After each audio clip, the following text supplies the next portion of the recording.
71 সালের যে ভূমিকা, এতদিন পর্যন্ত যে মিথ্যা রচনা, আপনারা বদরুদ্দিন ওমরের ইতিহাস পড়বেন, তার যে লিখিত বইতে আমরা পড়েছি মুক্তিযুদ্ধ নিয়ে যে সমস্ত কল্পকাহিনী লেখা, এগুলো 100 ভাগের 90 ভাগ মিথ্যা।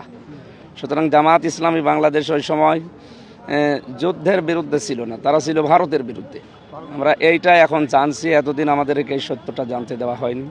সুতরাং আজকের এই বিজয় র্যালি এই কারণেই যে আমরা 1971 সালে এই দেশের স্বাধীনতার পক্ষে, তো ভারতের যে আগ্রাসন এর বিরুদ্ধে ছিলাম, এ কারণে আমাদেরকে এরা বিরোধী বানিয়ে রেখেছিল।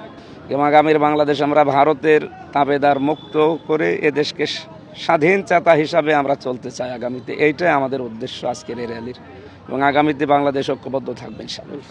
আমরা মনে হয় দল মত জাতি বর্ণ ধর্ম নির্বিশেষে এদেশে যারাই জন্ম নেবে তারাই যেহেতু এদেশের সম্মানিত নাগরিক, সুতরাং সবাইকে নিয়ে আমরা এদেশকে আবার এগিয়ে নিতে চাই। পেছনের ইতিহাস আমার মনে হয় পেছন দিকে টানা ঠিক না, পেছনে সব ভুলিয়ে সামনে আমরা নতুন ইতিহাস তৈরি করব, যেটা আমরা বলছিলাম।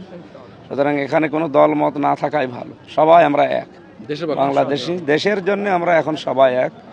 বিজয় আসলে কি করা লাগে আমরা কোরআন হাদিস থেকে অনেক উদ্ধৃতি দিয়েছি, সামনে আমরা ওই হিসাবে আল্লাহ এবং রসুলের নির্দেশিত পথ অনুযায়ী বিজয় পালন করবো ইনশাআল্লাহ।